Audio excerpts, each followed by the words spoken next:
Join me as we go back in time to November 12th, 2012. Now, Rage comics are just now going out of style, the world is rumored to be ending in a mere 39 days, but most importantly, one of the most influential games of our time was released. On release, Black Ops 2 multiplayer slapped. It was wildly popular, and for good reason. It was a complete, fun, well-designed PvP experience, exactly what the community wanted. They also tried to give the Zombies fans what they wanted in the biggest and most experimental map yet, and it was awesome. Besides a few minor hiccups like the dense fog covering most of the map, the slow buildable time, your wonder weapon literally breaking, the huge empty spaces between points of interest, the denizens, the frustrating timed bus system, the lava covering the entire map. Transit was rough. But, you know, we've had frustrating maps in the past, like Shangri-La.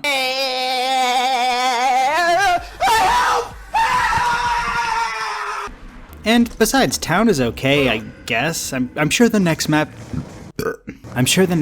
they add will fix all of the no. For the first time, we're introducing the element of verticality. No. And it's very much like a maze. You not only will get lost. No. Elevator shaft. No! God, please, no! No! Why do I have to wait for elevators to be able to traverse the map? Why are buildables practically required to traverse the map? Why are these characters still so annoying? Indubitably, I now have the opportunity to accumulate great gobs of points! What happened? These games used to be the best. I thought we were just getting started with Black Ops. Is this it? Is Zombies just going in a direction that doesn't reflect the community's interests? Around this time, most people I spoke to about the game either focused fully on multiplayer, or if they would play zombies, it would be an occasional round of town survival. 3 months later, though,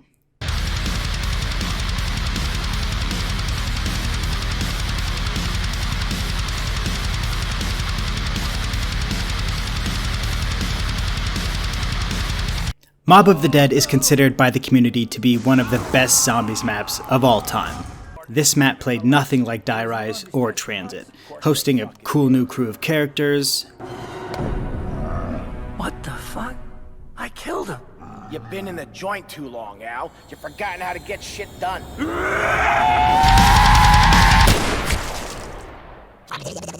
What the fuck?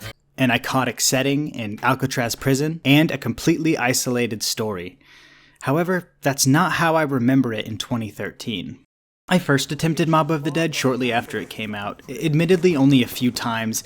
I just wasn't patient playing games. I felt like I had to look everything up, collecting the parts was too hard, the hallways were too small, I had every excuse in the book, but I just wanted my maps to play like Kino and Der Riese.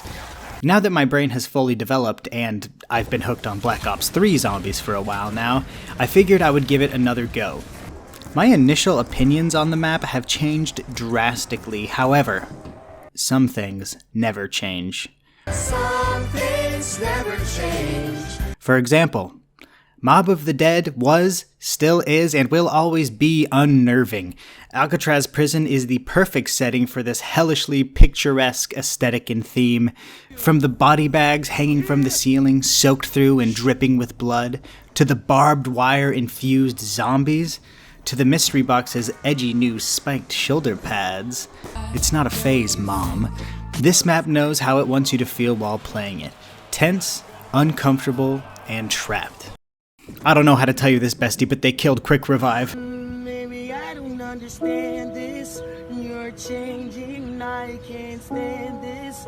And at first I was appalled that they would remove such an iconic perk, but replacing it with Afterlife is way more fun and honestly a straight upgrade. You spawn into a solo game with 3 Afterlife charges, and when you go down or stick a fork in an outlet, you're transported to some sort of spirit realm where you run faster, jump higher, and have electric zappy fingers. You use this power to zap doors, overload generators, put in codes, and turn on perk machines. However, you're only in this afterlife state for a limited amount of time, and if you don't revive yourself before the time runs out, you're deader than the June bug on Christmas. But you have a generous amount of time to revive yourself, and you recharge 1 soul per round. So as long as you have a soul charge in your back pocket, you can avoid that dreaded game over. No more 3 buys of quick revive before it floats away into the heavens. Afterlife is a great addition to the game, and I'm glad its influence lived on in Shadows of Evil. Another welcome addition are the 3 dogheads chilling out around the map.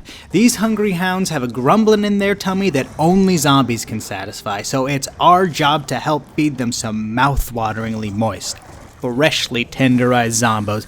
Man, that barbed wire must be crunchy. After feeding the dogs, you gain access to the Hell's Retriever. It's a tomahawk that bounces from zombie to zombie. It does great damage to multiple targets, it can pick up power-ups for you, and it's used to complete Easter egg steps. It's honestly an awesome tool. Most of the time I just forget to use it because me have gun. Oh, me point and shoot gun at zombie head. Oh. The new wonder weapon can be obtained through both the Easter egg or rolled in the mystery box. Once pack-a-punched, it is called the Vitrolic Withering, and it is a fun wonder weapon, but definitely not the most powerful. Don't get me wrong, it is definitely useful, but it's not the best wonder weapon as far as personal safety and stats are concerned. But boy, it nails the fun factor. I love wonder weapons that have some utility to them, like the monkey bomb effect of this one. With more practice, I'm sure the Vitrolic Withering would do even more work for me, but as it stands right now, I am definitely more effective with a thunder gun. Another bonus is the asset gap parts are easy to find, and there's only 3 of them. Speaking of parts, this is the first map I have played where the part placement didn't feel like an afterthought. The plane parts are evenly spread around the map in areas a player would naturally progress to and wander upon themselves. And thank the Lord this map has the item inventory system. All the previous maps in this game, you can only pick up 1 part at a time, and then add it to the bench, and then go pick up another part, and add it to the bench, and pick up the 3rd part, and add it to the bench, and then you can build it, and then you can take it. Could you imagine having to pour each individual gas can into the plane in between the long trip of picking them up from their respective section of the map? I think the inventory system is a necessity for this map to flow as well as it does. Now before we discuss Mob's Easter egg, I have a confession. The only Easter eggs I've completed are the Giant, if that even counts, Der Eisendrak, and Zetsubou no Shiba. With only 2 real Easter eggs under my belt, and both of those being Black Ops 3 Easter eggs, I was prepared for an absolute slog of strange, convoluted, and frustrating steps. The absolute overwhelming amount of steps and things to keep track of in the Black Ops 3 Easter eggs is absurd. Actually, no, let me say that again. The absolute overwhelming amount of steps and things to keep track of in Zetsubou no Shima is absurd. After playing through Mob of the Dead's Easter egg, though, I was pleasantly surprised. Feeding the dog for the Hell's Retriever, constructing the plane, and building the acid gat are all very straightforward. And by the time you have all those objectives complete, you're at least halfway through the entire Easter egg. The steps that follow are interesting and match the simplicity of the building processes. After throwing an axe at a poster, shocking a spoon, retrieving 5 invisible skulls from here, here, and here, tomahawking a different spoon, and typing some more codes, you unlock an engaging audio tour of the story behind Mob of the Dead. My name is Stanley Ferguson. I was a guard at Alcatraz from 1933 to 1942. It's very well done, and it's so clear how well thought out this map's story and themes were. Also, the black and white effect is used to great effect. Wow. After this, your squad heads to the bridge to reveal the twist no one saw coming in zombies. That is right, PvP. Whoever is playing Weasel has to pop a cap in his buds to break the cycle, leading to the end of the game, the first ever non-game over ending of COD Zombies. I think. I don't want to check, and I don't care that much. Mob of the Dead is a great zombies map that came out at an absolutely crucial point in the history of the Zombies series, giving the community a much-needed breath of fresh air. If it weren't for Mob of the Dead, the excitement for zombies likely would have continued to dwindle, perhaps into obscurity. Mob was dropped exactly when it was needed most, and showed the community that the developers were willing and able to take this series to a whole new thematic and gameplay level. The hot streak of maps that released after this is proof that they were serious. This time in zombies history is often referred to as a golden era of the game series, but that's a video for another time, I suppose. I've heard and even made the argument that Mob is weighed down by its lengthy setup and redundant item collection. However, I now believe this is well made up for by the accessibility of good weapons, extra revives, a useful new perk, a straightforward Easter egg, and a sexy new boss zombie.